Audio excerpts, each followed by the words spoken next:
Start streaming. Okay, theoretically we are live. We'll find out momentarily once chat shows up. I think we're only on a couple second delay, so we should find out quickly. Are we here? I think we are live. Hopefully we are. This is our first attempt at a live stream. Hopefully some of you start showing up and you can let me know if the setup is working for you. I'm going to go ahead and share this link everywhere, so give me a second. Okay, people are starting to pop in. All right, cool. Before we get well, I'll give you a preview. Please, as I'm talking, post in chat, let me know if there are any major issues, audio, video, that we need to resolve. I think we got it all on the side channel, though. We did a sneak preview over there on the tiny side channel, and a couple people were lucky enough to be our guinea pigs for a moment, so thank you for that. Today we are going to be taking this apart. This is an old Cooler Master cooler. It came with, who's holding the camera? Your cat. Snowflake is in fact holding the camera. She's been, I don't know if that's a lateral move for her in the company, but seems like a step down from senior AMD analyst, but a step up from her previous position of shipping and receiving. So yes, so what we are doing is dismantling this cooler. I believe it's a Seidon. It came with my AMD 9000 series CPU I bought years ago. So before we started really working on AMD CPUs with the company directly, I bought a 9590, I want to say, or 9370. I think it was a 9590. My intention with that was to get some experience with AMD's high-end at the time, and it came with one of these. Now, this has been through a lot of abuse. It's still got some dust in the radiator, and what I'm going to do is take it apart and see if there is still liquid in there, because one thing I don't actually know right now is if it has fully permeated or not, because in theory the reason this thing failed is because the liquid permeated the tubes. That's what I want to find out. So what we're going to do is open it, pour it into a bucket, see how much liquid is left in there, and if it's not much, then we know why the pump failed. If there is still liquid, then I don't know, we'll figure it out as we go.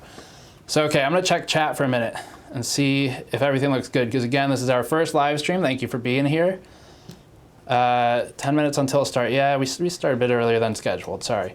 I don't see anyone complaining about audio video. So I think we are good. Cool. Maybe a little overexposed. Some commentary about exposure and white balance. We can look at that. Okay, I think we're okay overall though, but please let me know if there's anything major. Otherwise, I think we're rolling. Video quality is good, people are saying. Okay, sweet. Well, thank you for joining. So our plan with this, couple housekeeping things. We don't plan on doing a weekly scheduled live stream right now. My current plan is basically, as I run into things where I'm like, I need to take this thing apart, we'll just try and post a tweet and say, tune in about an hour, tune in a couple hours, and we'll tear this thing down live. That's the plan. Not planning on doing any kind of weekly news show or anything like that right now. There are a lot of those, and I like our short news video format for that. And the plan is to interact with chat a bit more, so that'll make it kind of fun. But yeah, other than that, before getting into the teardown, this is brought to you by Thermaltake and their Core G21 chassis. I think there's a link in the description. I'm ahead of the curve here today. So link in the description below if you're interested in that. It has tempered glass on both sides. I think it's a $70 case, so it is a budget tempered glass case with SLI tempered glass panels. All right, let's go ahead and get started with this. There's a half-second delay for audio, someone says. Does anyone else see that? Is my question to you. What we're gonna do is, I guess we'll start with removing the mounting bracket here, which is just Phillips head, and then there's some weird triangle style screws on there as well. And slow mode is on. Yes, that is correct, slow mode is on. Just so that I can make sure I can keep up, because I'm the only one moderating right now. All right, so let's take this apart. I think we're gonna start with these screws and then move on to the triangle screws. The outer ones are just Phillips heads. And have you used the EKWB A240G yet?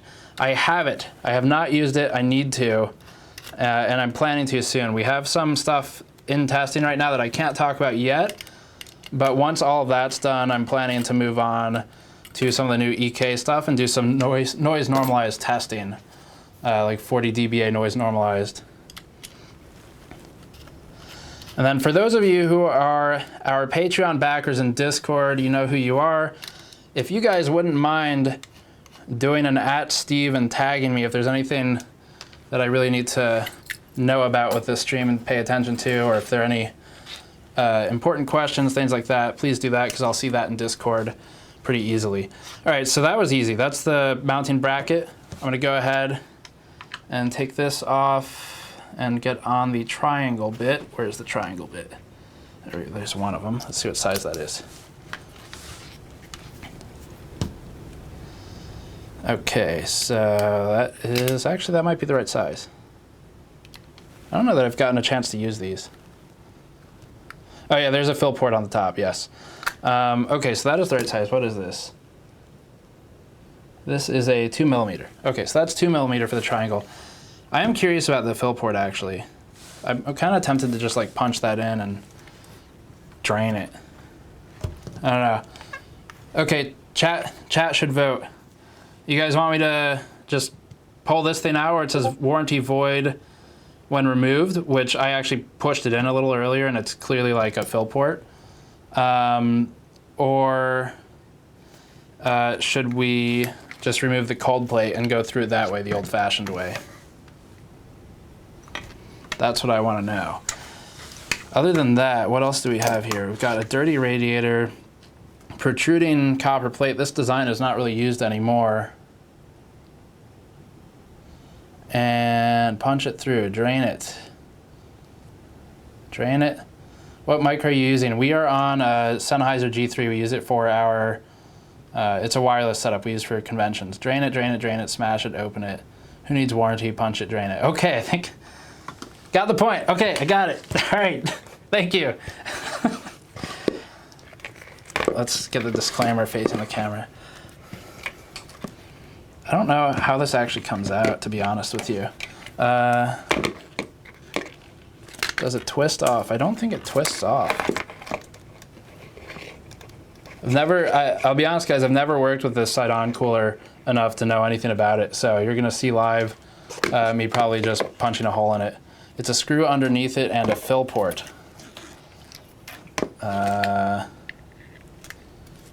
Kind of tempted to just say, oh, actually, is this covering anything important? They like to cover stuff with these. Nope, no hidden secrets.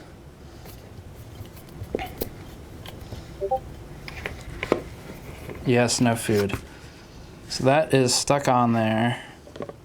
That's not a screw. Ralph left the no food. All right, you know what? I'm not gonna reuse this, and if I do, I'll cover it with tape. I'm gonna poke at this. I really don't care if it breaks. What happens if we just kind of push? That's not gonna go in. Pry the cap off. Yeah, we could try that. Let's try prying the cap off. What do I have for prying tools? Maybe this. Give this a shot. Screw underneath and a fill port, rubber insert, remove it from the top. Okay. So do we remove it from this part, or do we like fish it out from here? You can hear your Discord sounds. Oh, really? Sorry about that. Let me fix that. How do I, let's just mute Discord.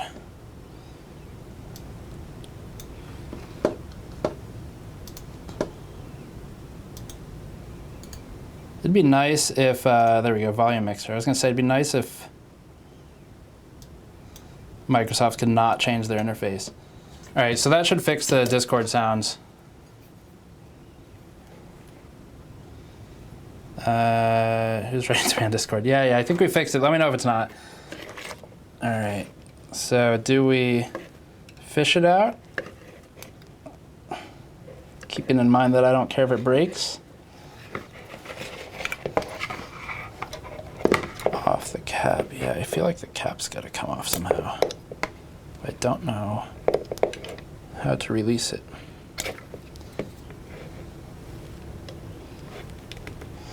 You know what? I think we're gonna go ahead and go through the cold plate because I'm not 100% positive and I don't wanna go too crazy, too ham on this right now. Pull it up. Yeah, can you grab me the, what do we have over there that I can use? Can you grab me the red pliers and the gray, crappy pliers?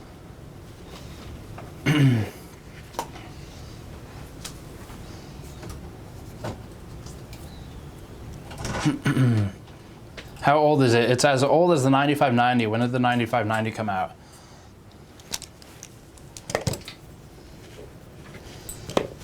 I don't really... Use pliers, they say. Destroy the cap, they say. Why not? There's actually metal under there.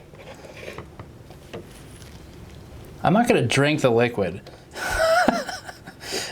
There might not be much in there. It's propylene glycol. It should be technically fairly safe. You still don't really want to drink it. Reciprocating saw. All right, I'm gonna do this my way. Reciprocating saw. Before anyone complains that there's camera shake, it's the table. We need to fix that at some point. It's actually the easiest so far cold plate that I've worked on. Was it the 9000 series? Is that what someone said? Yes, it was the 9590, what is that, FX series.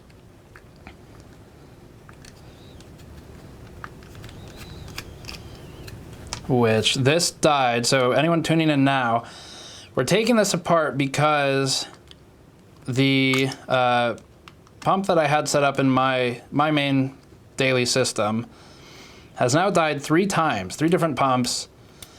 A Silverstone Tundra, which is made by Appaltech, 2 of these made by Cooler Master, and I think they were just overheating. The liquid temperature was getting too hot from that FX processor because it's a 220 watt unit. The airflow is not great in there. I ended up fixing it, so it's resolved now, but we're gonna take this apart and see if when they fail, is it a result of the permeation. Trying to read chat while doing this at the same time. If you can put on streamer mode on your Discord, it'll stop. Did those Discord notifications stop? I think they did.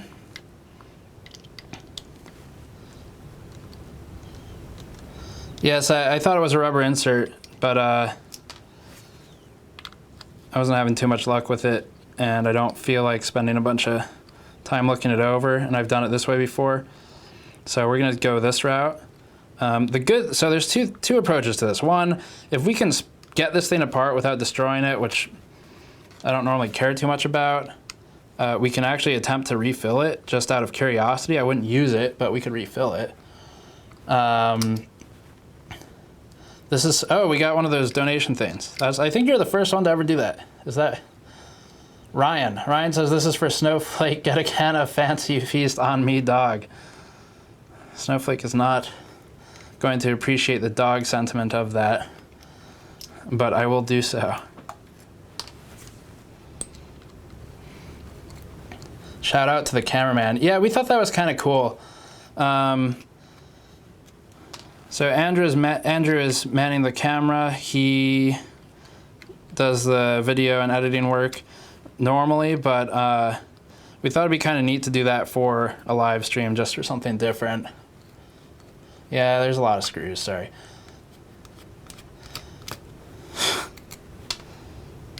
Two more.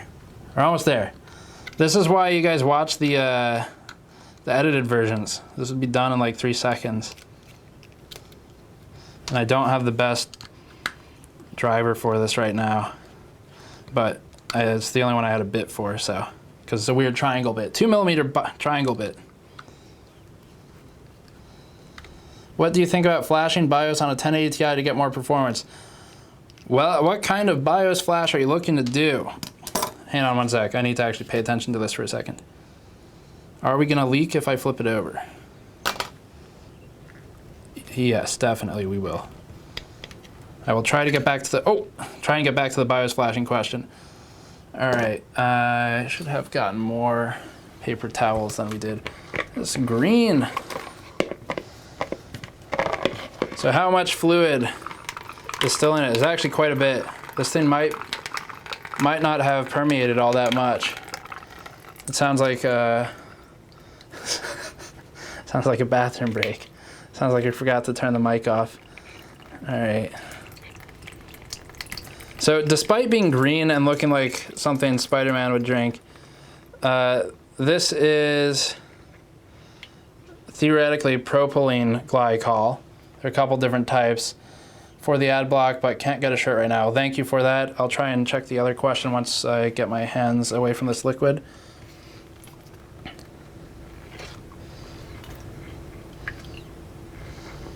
Okay. All right, so I think I can set this aside for a second. We're still kind of bubbling out the top. Let me put that down for a second, wipe that off elsewhere, and try and get back to this question. Oh, hello from Switzerland. Well, thank you.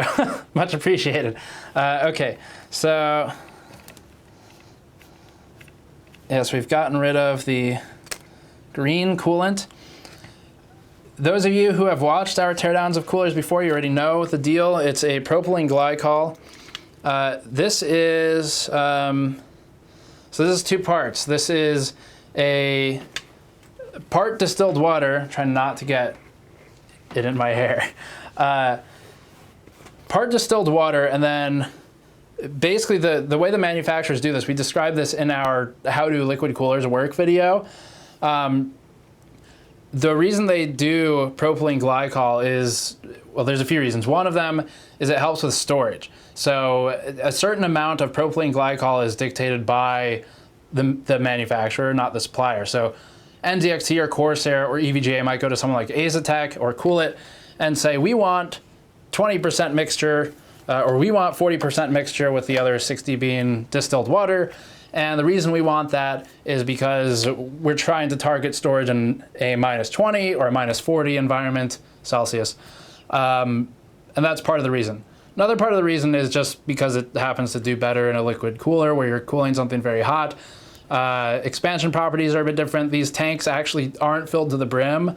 We were kind of talking about that in one of the Vega videos. Is the liquid dangerous? I am not going to commit to an answer to that because I don't drink it. I think, so theoretically, if you look up propylene glycol on Wikipedia, I think it is supposed to be safer than some of the other types of glycol coolant, but I still wouldn't drink it. It's not going to, well, I'm not going to commit to any answers on safety because we're on stream. So yeah, don't drink it. It's not water though, so it's not just like pure water. It's a distilled water and glycol, and that helps with a lot of things. It changes the boiling temperature too, the way they seal this and all that stuff. So liquid temperature for these coolers tends to be about 60 C target. That's what Asetek targets. This is not an Asetek cooler. This, I believe, was one of the last Seidon coolers before CM was kind of sued out of using them by Asetek, at least in the US. But 60 C is about what the liquid temp can be. So you could have a CPU, let's say you did a really kind of worst case scenario and you ran something like a 280 millimeter Kraken X62. I'm saying this because I've done this, and you forgot to plug in the pump or something. What might happen is your CPU is sitting there at 99 C, throttling itself. The liquid temperature, even though the CPU is at 99, there's still going to be a big delta there. It might be in the 70s. Now that's still way over spec, which is 60 on that particular cooler. And eventually you have concern of boiling inside of the system or of permeation or things like that. And the pump is not, well, if the pump's not moving, it doesn't matter, but the pump needs the liquid to be cool to be lubricated anyway. So let me catch up on chat here. Anything I need to see? $10 to do more videos like RX, Vega, and 1080 Ti Hybrid. We are absolutely planning to do more of those. Thank you for that. Yeah, we have some pretty cool content coming up. I've been working on some special benchmarking today. That'll be live this week. We have benchmarking from, yes, we will leave the stream up. We have benchmarking from some unreleased and unannounced products as well. It is not, so it's not ethylene glycol. There are two types. Propylene glycol is normally what's used in, it is definitely used in the Asetek coolers. You're correct, I'm not positive what's used in this Cooler Master one, but generally speaking, the Asetek ones, which dominate the market, do use propylene glycol, not ethylene. It is a bit safer, and they can get away with using it for this type of application. Wow, everyone here just lost the game. I don't think I've seen that in a very long time, but damn. All right, so that's part of it. I don't really know what to do with this. We're gonna look at the cold plate and some other stuff in a moment, though. Once I get this reasonably, we might need a better solution than this, but where do I put this? Let's put this on the floor, don't step on it.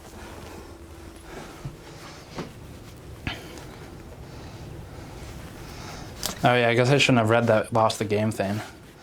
Everyone's complaining that they lost the game. Okay, all right, so what's next? Cooler, or cold plate maybe?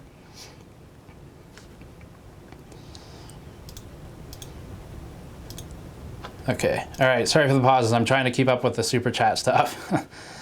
Okay, so this is the cold plate. You've seen them before in our videos. If you haven't, welcome to a cold plate. This one's a bit different than traditionally. So you can see at the edges, Cooler Master's supplier for the cold plate has sort of bowed it out. And normally they are flat these days. So the manufacturers used to do, there were two types of cold plates. There was a perfectly flat one, then there was one with a very slight indent. It was concave, very, very slightly. You'd have to take a laser to it to see the difference. And the reason they did that was because if you're cooling on an IHS, there's a slight curve to an IHS. So theoretically, your cooling is going to be better if your cold plate matches that curvature. This has actually been stopped. They don't really do that anymore. But that was the thought. Then the GPU plates were flat on the bottom. So this part down here, they were perfectly flat. And that's because, well, GPU is pretty much exposed with no IHS, so you make better contact with a flat plate. Now they've all basically replaced it with just a flat plate, period. And there is no more curvature on the mainstream coolers these days that I'm aware of. So internally, these are micro fins. If you are not familiar with them, the little copper fins here are called micro fins. The way these work is, well, there's a few things. One, the liquid comes in one side and goes through the other. Sometimes they have a rubber gasket on here or a split flow setup, and you can learn about split flow and what the gasket does in our How Liquid Coolers Work video. Maybe someone can link that in chat for me. But the liquid flows through. You've got the fins to add surface area, so it helps sink the heat into a larger surface area, spreads it out just like a heat spreader would. Liquid comes through and whisks it away into the rest of the cooler to be dissipated by the fan and the radiator. Now, two things here to pay attention to. The fin density determines kind of how well these can actually deal with that the thermal issues coming from the CPU. So fin density is one thing. That's how tightly packed these are together.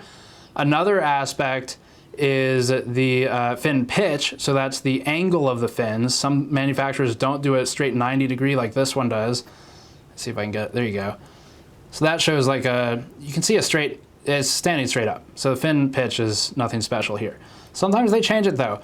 And now the reason you don't just pack these in as tight as possible is because you're also concerned about impedance. So impedance of the liquid is a problem where the more you pack these in, you may end up with a case where you're actually hurting the cooling potential more than you're helping it.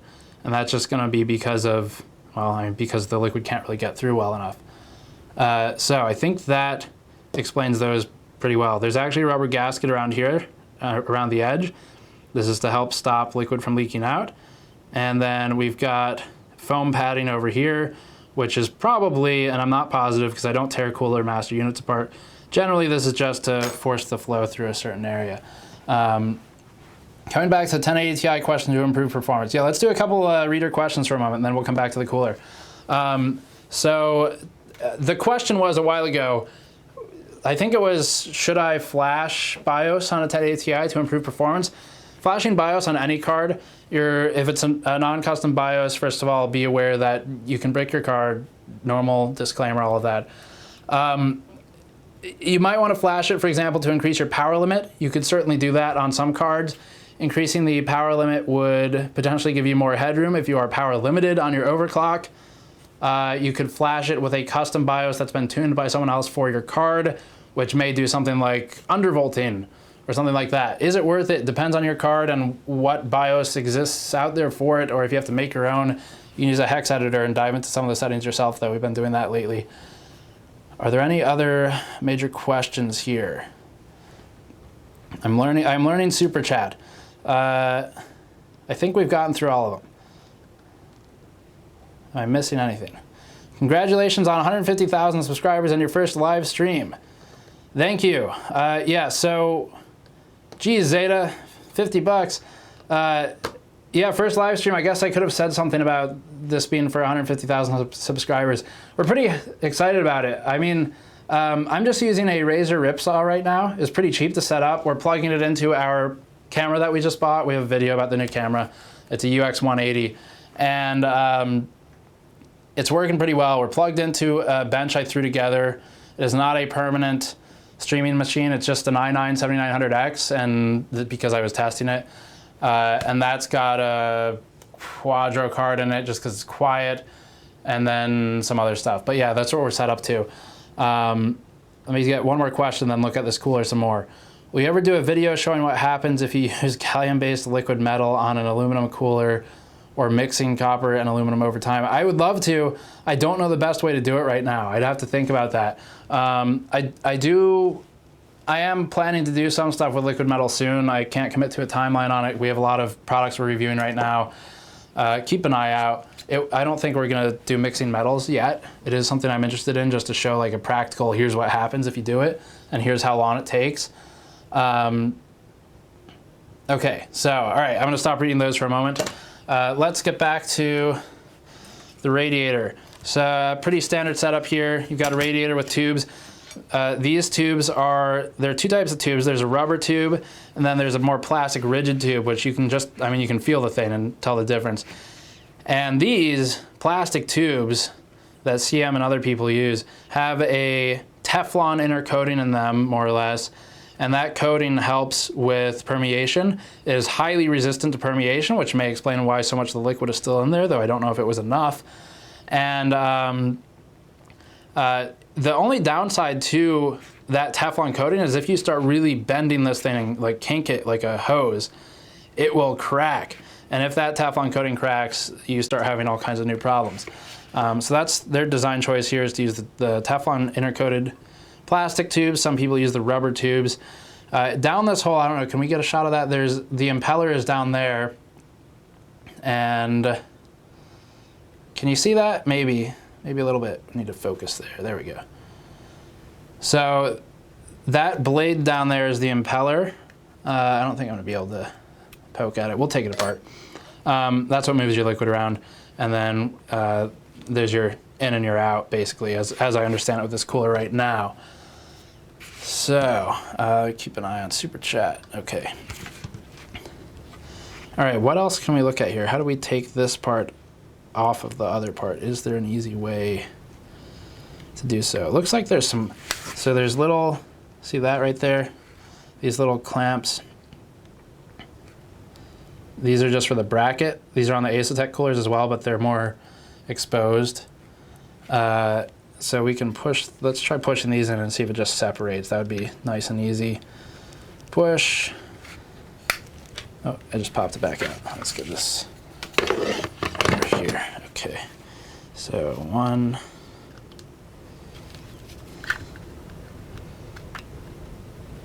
Please, one. My hands are like coated in that stuff still.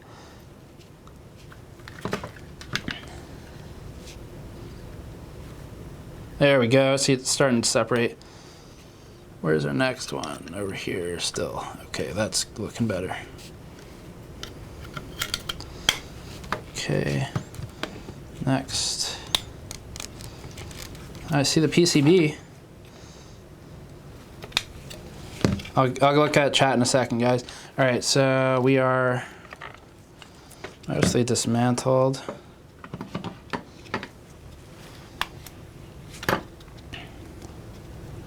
I demand 4K. I don't think we have the upload to support that. Sorry. We do have the equipment to do it. I'll have to get that Google Fiber when it comes in. All right, so let's take a look. Stream buffering, sorry about that.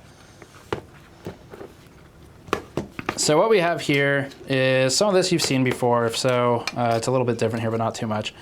There's your pump cap. It's obviously the cap of the pump. It goes on top right there. And underneath it, just a piece of plastic, underneath it, there is, so we've got our pump motor right here. And then the PCB, which the PCB is generally, it's got some firmware on it. I don't think this cooler was updatable by firmware, at least not by the user.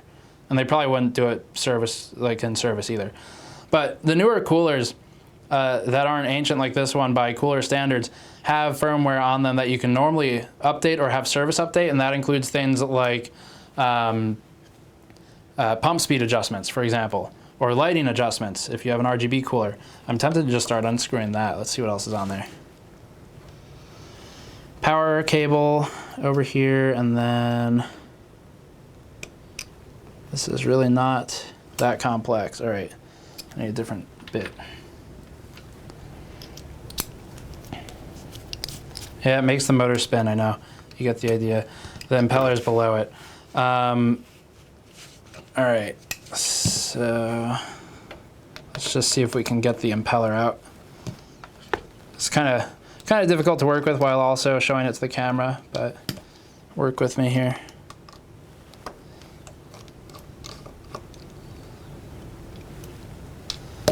I just watched the MSI bloatware video.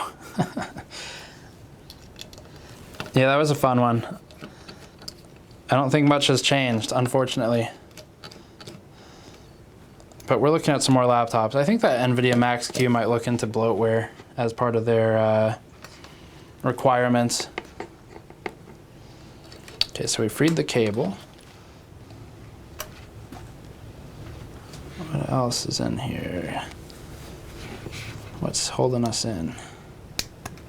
Nothing. Okay, cool.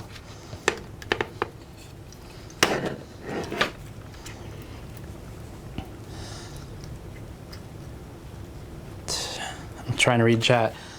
All right, so there we got that out, and we have exposed some dust. We have exposed the rest of the plastic portion of the cooler. The impeller is still in there. This is actually impeller housing. So if we can get access in there, we'll be able to pull the impeller out. It's just, I think, 3 or 4 fins that spin. Nothing that special, really. And there's the electromagnet for the motor.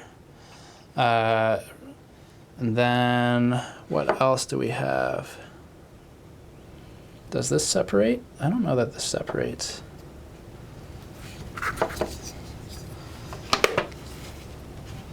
I don't think this separates that easily if it does.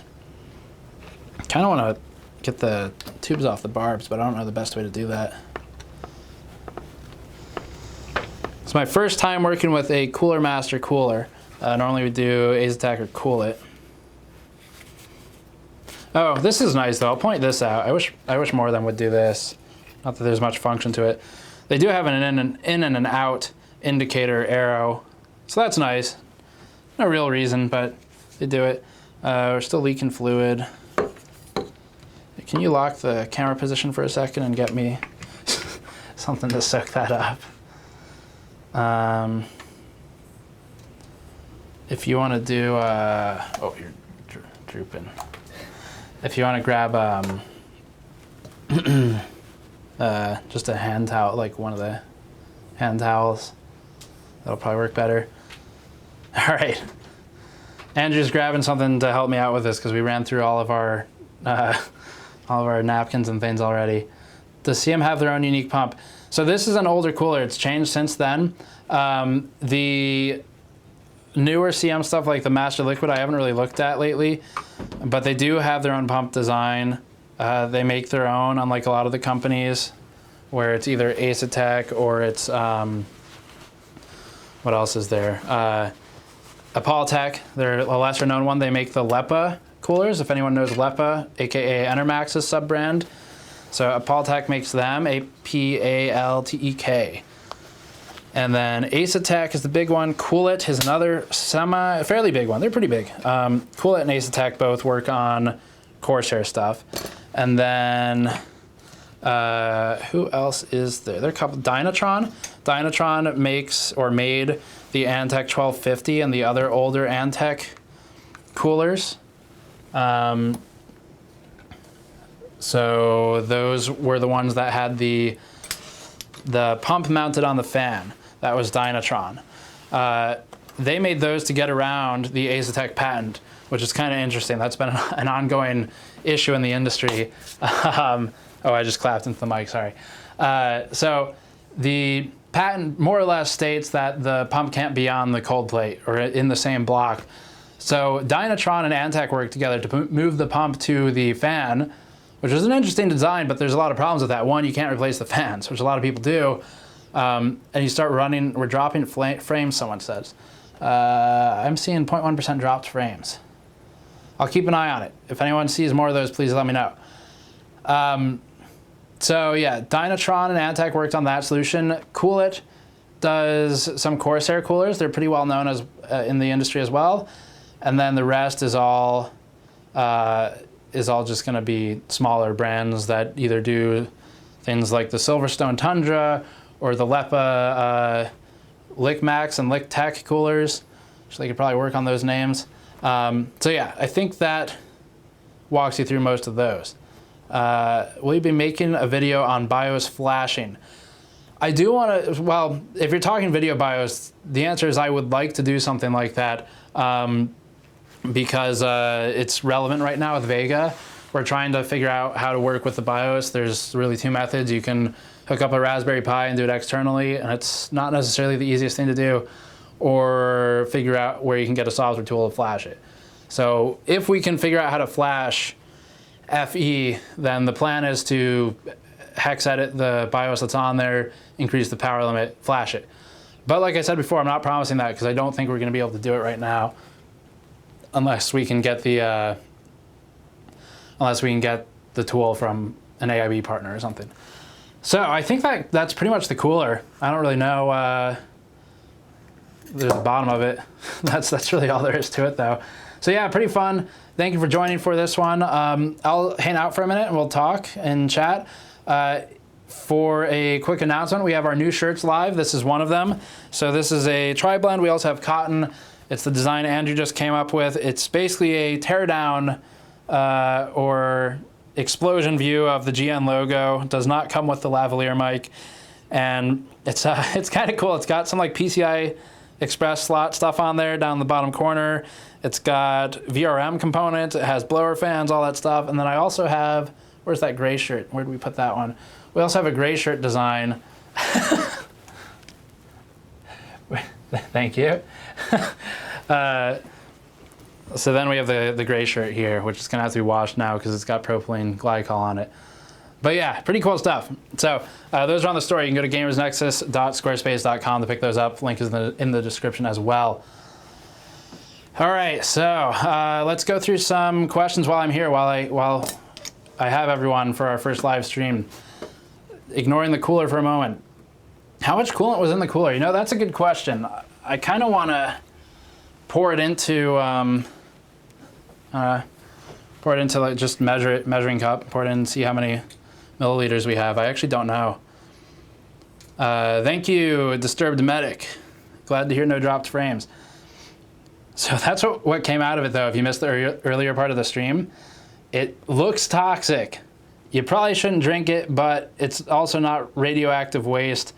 There is some dirt in there, which really isn't supposed to be in there, but some of that I think is from me screwing around with the pump, the fill cap earlier, and not really committing to removing it properly. Next question. Hello, any chance of you guys getting a look at enterprise version of Asetek products? You know, that's a really interesting question. I could do it. We could probably get some in. I haven't really thought about it, to be honest. We could definitely get some in, though. What else is in here?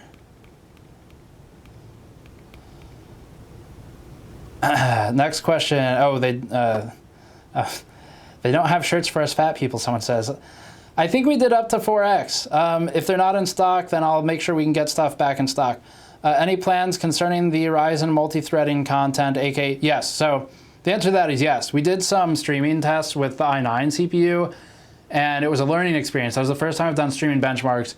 I want to do more of them. I'm again left wondering what to do with this. I want to do more of them, and we are doing more of them right now. But that content will be up this week, so stay tuned for that. It's closer than you would think. We are just focusing on gaming and streaming right now for those multitasking workloads. I'm not introducing anything like 100 Chrome tabs. I know that's a bit hyperbolic, but not really working with Chrome tabs or watching video playback or anything right now. It's just going to be live stream while gaming, because those two things are pretty common. They are very easy to replicate and automate to some extent. And so that reduces a lot of the test variance concerns. But I'll look into more. Any other questions that are tagging me? That's what I'm looking for right now.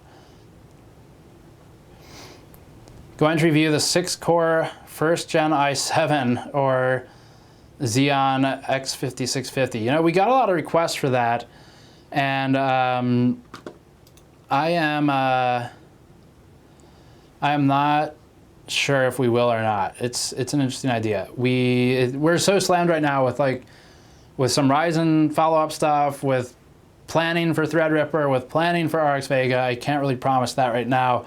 If someone suggested hook the pump up and see if it works, that's kind of an interest just to see it spin, I guess. Probably start spewing coolant everywhere, but we could try it. I need a 5X shirt. Okay, I will ask them to add that in the next print run. Test some of the really small form factor cards half height, please. Any specific requests on those? How often do you think you guys will be able to live stream? I don't think I said that at the beginning. So at the beginning of the stream, I was basically saying, we're not planning a scheduled stream. We're not planning to do like weekly news show or anything like that. There are a ton of those out there. People do a good job of it already. My plans are basically, when I'm taking something apart anyway, either for work or for curiosity, we'll try and throw on a stream. Hopefully announce it a couple hours in advance, if not a day in advance. Oh man, everyone's tagging me now. I shouldn't have mentioned that. But that's the plan for the stream going forward. It's basically kind of ad hoc, do it live style, and we'll let you know in advance if we know in advance. Otherwise, we're sticking to the standard weekly news format for the news videos. Is this stream today's content for the channel? Yes, it is. We will have a separate video for another day, but this is the content for today. Please make sure yes, don't worry, I will make sure Snowflake will not get near the coolant. It is going straight out. Received the Ryzen R3 yet, cannot discuss. My AIO just died and spilled into my power supply, yikes. What should I do first? Who should I contact? I'm gonna say the CLC maker. Tell them the issue. Hopefully they'll cover the cost of whatever other components died. I don't think the power supply, that's really not in the power supply manufacturer's territory. How did you tell the AIO died all these times? Did it kill any hardware or did it get lucky? So I just knew because the CPU temperature started spiking really hard. Windows performance was so bad that when it really finally died, I couldn't drag Windows around at anything more than a couple FPS.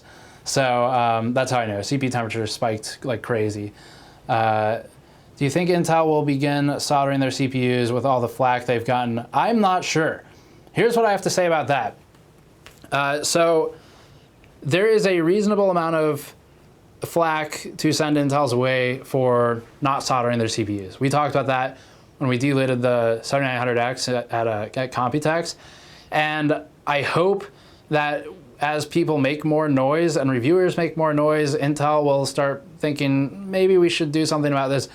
But it's also a slow process, so they might already be in the gear of changing things, but we're not going to see those changes reflected in products for a long time yet. It takes a while to roll that tooling out, and they don't have a new product right now other than the stuff that just shipped. So I hope that it's something they're considering. I would hope that making noise means it will be considered. I would also encourage remaining like civil and level-headed in it and not just sending hate at their Twitter account, because the PR person is not going to forward it along.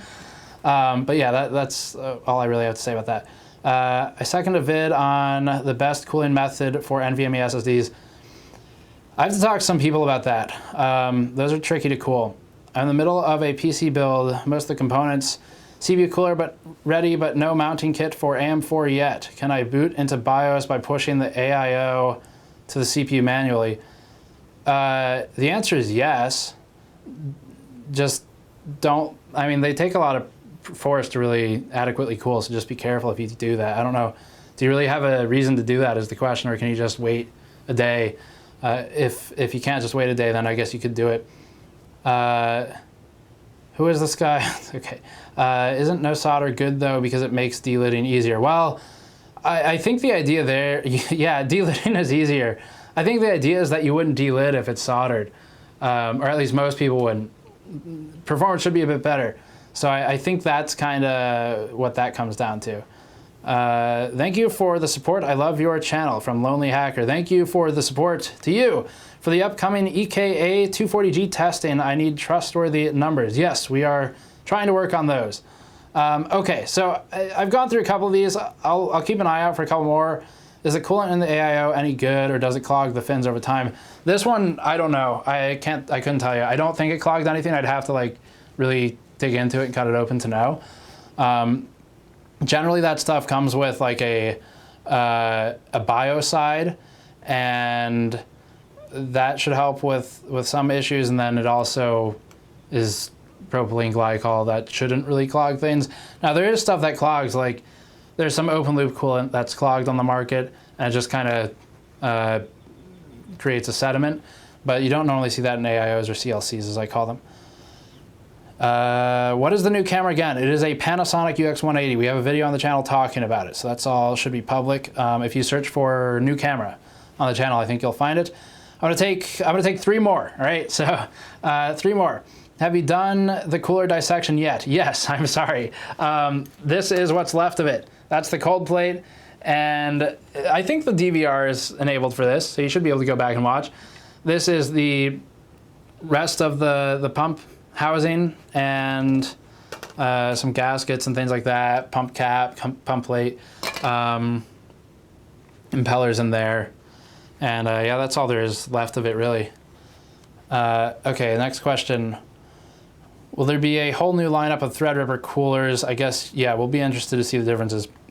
The answer is yes, there will be new Threadripper coolers. That's not, I don't think that's a secret. I think everyone pretty much knows that. The question of that, though, is will the plates look like this, or are they going to widen them? And I think some of the manufacturers, at least, are going to be going with a more standard circular cold plate like this that might not cover or contact the entire IHS. Whether or not that matters remains to be seen. The thing with that is, in theory, you don't need to touch the whole IHS with the cold plate, because in theory, the die is only occupying part of that space. So as long as you have contact directly over the die area, then it should cool reasonably well.